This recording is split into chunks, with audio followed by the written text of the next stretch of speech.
하늘쉼터의 신앙상담을 방문하신 여러분 환영합니다. 우리 인생에 많은 문제와 궁금증이 있습니다. 이것에 대한 해답을 찾아보는 신앙상담 시간입니다. 27번째 질문입니다. 양과 염소의 비유에 대하여 알고 싶습니다. 마태복음 25장은 재림과 관련된 심판에 관한 것으로 앞서 열처녀의 비유를 통하여 보면 신랑이 올 때 열처녀들이 슬기로운 처녀와 미련한 처녀로 심판이 결정된 것을 보게 됩니다. 그와 같이 양과 염소를 가르는 일도 이미 결정된 결과를 판결하시는 심판임을 알 수 있습니다. 오른편 양의 무리들은 우리가 언제 주님께 봉사를 했습니까? 라고 말합니다.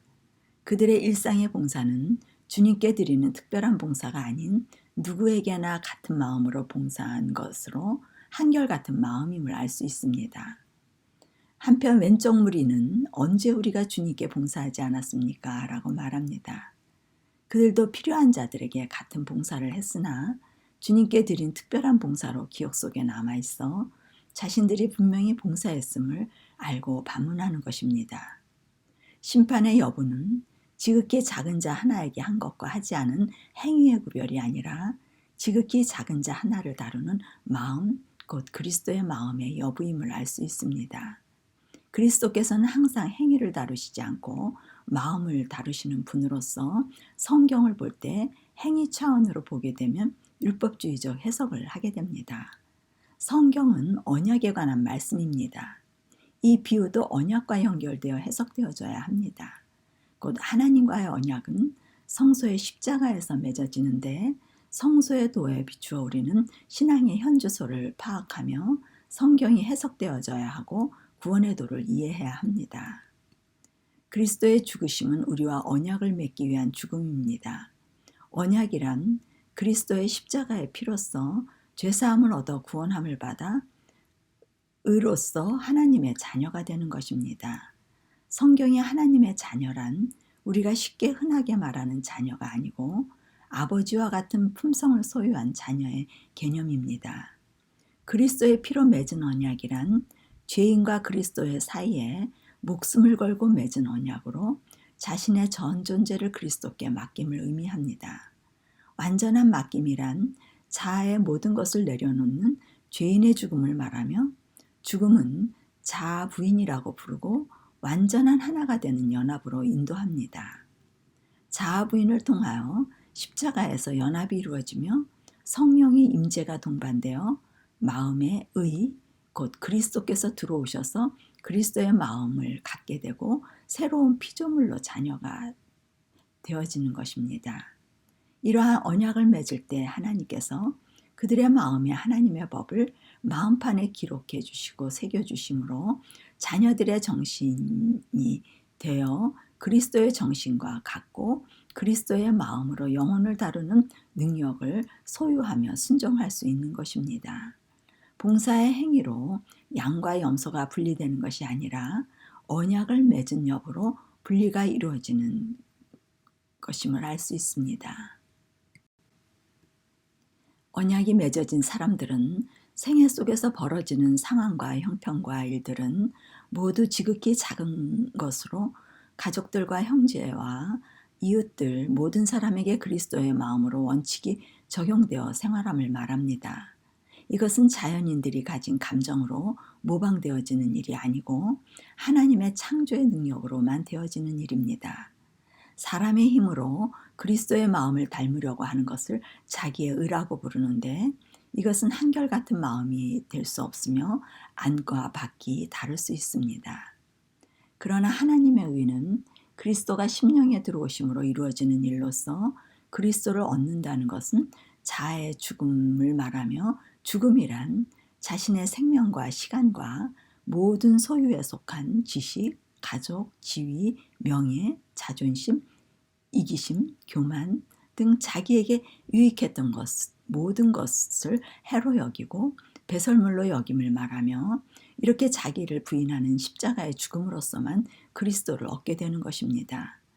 양의 무리들이 그러한 죽음을 통하여 부활의 새 생애의 삶을 산 사람들입니다. 그들은 성령의 이끄심으로 단계적으로 우상을 내려놓게 하신 일들을 기억합니다. 일부의 회개가 이를 때마다 가지치기로서 자기의 일부를 잘라내는 아픔과 고민의 일들을 기억하며 죽음에 이르는 결단력과 의지를 들이기로 결심한 것과 자신의 모든 죄들의 짐으로 고통과 슬픔의 시간들, 죽어 마땅하고 무가치한 존재임을 깊이 깨닫는 시간들, 자신의 삶을 미련 없이 던져버릴 수 있는 것, 십자가의 용서의 사랑으로 멍에는 쉽고 가볍게 따를 수 있게 된 것 등 구원의 매 순간의 사건과 변화와 창조력을 기억하며 결코 잊을 수 없는 용서의 구원의 원리를 생생한 기억으로 간직하고 있기 때문에 자신에게 남아있는 시간은 자신의 것이 아닌 그리스도의 것으로 모든 사람들에게, 작은 자들에게 은혜의 빛을 갚는 것이 생애의 목적이 된 사람들입니다.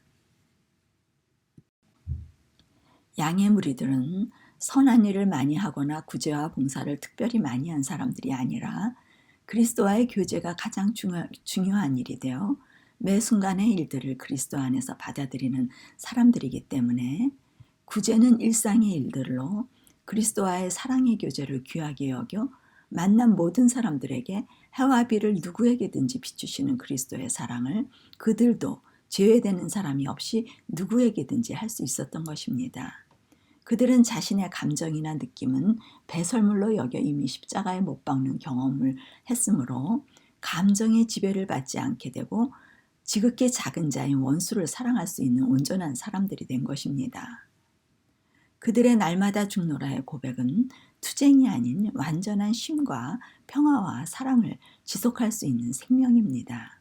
많은 사람들이 날마다 죽노라는 말씀을 그리스도와 자신과의 투쟁으로 생각하여 성화는 투쟁의 연속이라고 생각합니다. 그러나 진정한 죽음이란 투쟁이 아니라 완전한 평화와 안식으로 생명과 평강이 하나님의 자녀들의 온전함이 되는 것입니다. 그 결과 품성의 열매가 풍성하게 맺힐 수 있는 것입니다. 그들을 찾으러 그리스도께서는 신부와 혼인하기 위하여 오셔서 구분하시는 것이 양과 염소의 구별입니다. 염소의 무리는 신앙생활을 하며 양의 무리와 같은 모든 봉사와 헌신과 구제를 했지만 자아의 죽음의 경험 없이 십자가의 피의 언약에 이르지 못하고 성령의 이끄심의 상태에 머물러 택하심에 이르지 못한 일부만 들인 신앙인을 대표합니다. 일부를 가지고는 지극히 작은 자, 즉 원수를 사랑할 수 있는 창조의 일이 일어날 수 없으며 그리스도의 마음을 닮으려고 노력하며 봉사를 했지만 전체를 드리는 일에 실패함으로 하나님의 창조일을 거절하는 불신이 되는 것입니다. 양과 염소의 비유는 일의 종류나 양이 아닌 언약과 성소에 관한 창조의 이야기로 창조의 일은 일부의 죽음이 아닌 전체의 죽음으로만 일어나는 일입니다. 그리스도교의 생명의 교리는 완전한 죽음으로 부활에 이르는 창조교리입니다. 믿는 신앙인들에게 기만을 당하지 않도록 비유를 통하여 귀 있는 자들에게 경고하시는 말씀입니다. 하늘쉼터의 신앙상담이었습니다.